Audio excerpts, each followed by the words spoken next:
और फिर भी करेंगे इसके लिए। Thank you. बर्बादी की हद तक करेंगे, क्योंकि क्या है ना दोस्त, कुछ रिश्तों में लॉजिक नहीं होता, सिर्फ मैजिक होता है। मैजिक। भीगी भीगी सड़कों पे मैं तेरा इंतजार करूं, धीरे धीरे दिल की ज़मीं को तेरे ही नाम करूं, खुद को मैं यूं खो दूं कि फिर ना कभी पाऊं, हौले हौले जिंदगी को मैं तेरे हवाले करूं, सनम रे तू मेरा सनम हुआ रे, सनम रे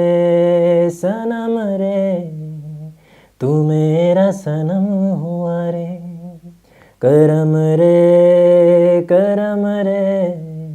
तेरा मुझ पे करम हुआ रे, सनम रे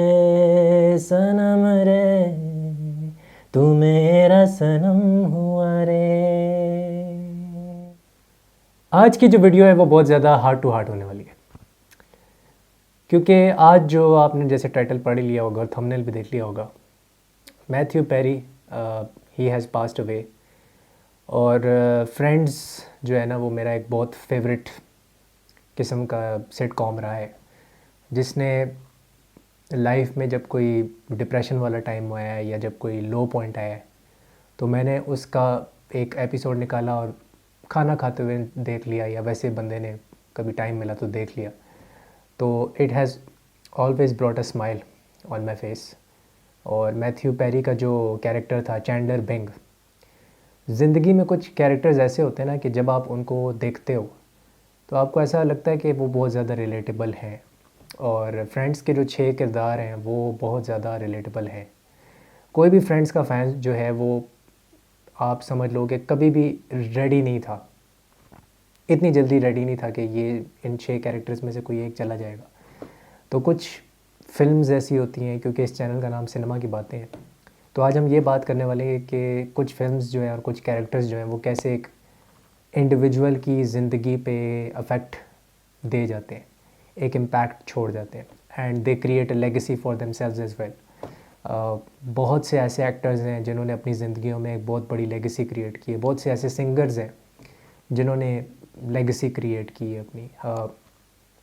कल मैं इंस्टाग्राम वैसे ही स्क्रॉल करा था तो मैंने इंस्टाग्राम पे एक रील देखी जो कि रिकी गर्वेस की एक जो सीरीज़ है उसके रिलेटेड थी, और उसमें ये था कि बात हो रही थी लाइफ आफ्टर डेथ पे, क्योंकि अभी मैथ्यू पेरी की रिसेंटली डेथ हुई है, और माइकल गैम्बन जो हैरी पॉटर सीरीज़ में one of my most favourite series once again, Michael Gambon भी उनकी भी डेथ हुई है इसी साल recently. Last year I think Rubeus Hagrid की भी डेथ हुई थी। तो ये कुछ ऐसी डेथ्स हुई हैं रिसेंटली जिसको देख के मैं काफ़ी ज़्यादा मतलब स्पेशली ये जो मैथ्यू पेरी की जो डेथ है इस पे काफ़ी मैं डिस्टर्ब हुआ, बिकॉज 54 ईयर्स की एज में, which is not that old, लेकिन आजकल हम देख रहे हैं लोग 40s में जा रहे हैं अपनी, लोग 30s में जा रहे हैं। तो उसी से रिलेटेड मैं उस सीन के ऊपर बात करना चाहता था कि रिकी गर्वेस क्या कहता है उस सीन में, तो ये ज़रा देखो। If death is just the end, what's the point? What's the point in what? Living. Might as well just kill yourself. So if you're watching a movie and you're really enjoying it, something with Kevin Hart in, Yeah. and someone points out that this will end eventually, do you just go, oh, forget it then, what's the point, and just turn it off? No, because I can watch it again. Well, I think life is precious because you can't watch it again. I mean, you can believe in an afterlife if that makes you feel better. Doesn't mean it's true. But once you realise you're not going to be around forever, I think that's what makes life so magical. One day you'll eat your last meal, smell your last flower, hug your friend for the very last time. You might not know it's the last time. So that's why you should do everything you love with passion, you know? Treasure the few years you've got because that's all there is. तो ये जो scene आपने देखा है उसमें बात ये हो रही है कि लाइफ आफ्टर डेथ की। और उसमें जो कैरेक्टर है वो कहता है कि यार अगर हमने एक दिन मर जाना है और अगर लाइफ आफ्टर डेथ नहीं है फॉर एग्ज़ाम्पल, तो रिलीजियस कॉनोटेशन में हम नहीं जाते, हम वैसे इस सीन्स के पर्टिकुलरली बात करते हैं। तो फिर बेहतर यही है कि हम अपने आप को मार दें। बात यहाँ पे क्या हो रही है कि अक्सर लोग जो हैं वो सुसाइड भी इसी वजह से कमिट करते हैं कि भाई वो समझते हैं कि इस ज़िंदगी के बाद कोई ज़िंदगी है नहीं। तो इस सीन में बड़ा इम्पैक्टफुल और एक एजुकेशनल किस्म का डायलॉग फिर रिकी gervais कहता है कि वो कहता है कि ज़िंदगी को जीना इम्पॉर्टेंट है। क्योंकि अगर आप कोई एक मूवी देख रहे हो और वो मूवी अचानक से एंड हो जाती है तो आप ये कहोगे कि यार मूवी को मैं पहले बहुत ज़्यादा एंजॉय कर रहा था, लेकिन अब जो है वो मूवी की एंडिंग इतनी बकवास है कि यार बस ठीक है छोड़ो, बंद करो यार, दफ़ा करो, बकवास था बिल्कुल। ऐसा नहीं होता। लेकिन मूवी को आप दोबारा देख सकते हैं। फ़र्क ये है, ज़िंदगी को आप दोबारा जी नहीं सकते। तो वो जो ज़िंदगी कहते हैं ना कि जीनी ज़रूरी क्यों है, वो समझाने की कोशिश करता है। And he definitely negates the point of suicide और गिविंग अप ऑन लाइफ। तो आई थिंक ये एक बड़ा ब्यूटीफुल मैसेज था जो मुझे लगता है इस पर्टिकुलर सीन में हमें देखने को मिलता है। मैंने ये जब YouTube शुरू किया था, अपना दूसरा चैनल भी और ये वाला चैनल भी, तो ये मैंने शुरू किया था अपने मामू की डेथ के बाद, who was only 49 years old when he died and he died right in front of me। और मैंने पहले भी एक पॉडकास्ट में इसके बारे में ज़िक्र किया हुआ है। तो जब आपके सामने कोई इंसान मरता है या उसकी डेथ होती है तो आपके अंदर काफ़ी चीज़ें चेंज हो जाती हैं। I have suffered through post traumatic stress disorder after since that night when he died. तो उनकी डेथ ने काफ़ी मुझे अफेक्ट किया था, लेकिन मैंने उससे एक चीज़ सीखी थी कि ज़िंदगी जो है ना जीनी है, ज़िंदगी काटनी नहीं है। ये मेरा एक बड़ा ही हमेशा से एक पर्पस रहा है कि ज़िंदगी काटनी नहीं है, ज़िंदगी को वेस्ट नहीं करना। तो जब मैं ये कर रहा होता हूँ ना, जब मैं कैमरे में आप लोगों से बात कर रहा होता हूँ, तो मुझे पता है मुझे बहुत कम लोग देखते हैं, लेकिन जब मैं कैमरे के थ्रू बात कर रहा होता हूँ ना, तो मुझे ऐसा लगता है कि मैं ज़िंदगी को जी रहा हूँ कैमरे की आँख के थ्रू। तो मेरे लिए ये बड़ी स्पेशल फीलिंग है। मेरे ख़्याल से मैं ज़िंदगी में कभी भी ये करना छोड़ नहीं सकता, क्योंकि जब ये मैं कर रहा होता ना तो मुझे एक अजीब किस्म का कनेक्शन फ़ील होता है, पता नहीं क्यों, ये जो कैमरे का लेंस है उसके साथ। वो the fault in our stars में एक कोट भी है कि वो एक जो हीरो होता है उसका, the fault in our stars का, वो कहता है कि मैं डरता हूँ कि मैं ज़िंदगी में ओब्लिवियस ना हो जाऊँ।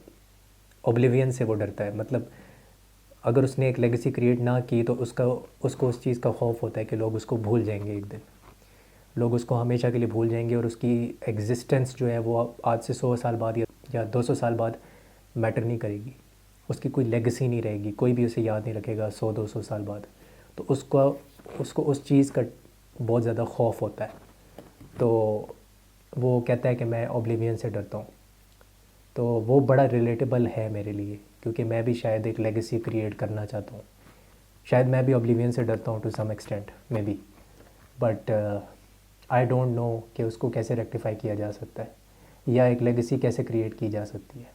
वो शाहरुख खान ने कहा था ना एक डायलॉग में, शाहरुख खान ने कहा था कि मैं तब तक जीना चाहता हूँ जब तक कैमरा मेरे ऊपर है और मैं कैमरे के सामने एक्टिंग कर रहा हूँ, और एक्टिंग कर रहा हूँ। जिस दिन मैं मरूंगा ना तो मैं चाहता हूँ कि कैमरा मेरे सामने हो और मैं एक्टिंग करते करते कैमरे के सामने मर जाऊँ। तो ये शाहरुख खान का एक बड़ा ही वो पैशनेट सा उसके इंटरव्यूज़ में एक उसने बात की थी। So that I think I can relate with that. I don't know why, may be because I am फिल्मी बाय नेचर, तो मैं रिलेट कर सकता हूँ बहुत ज़्यादा।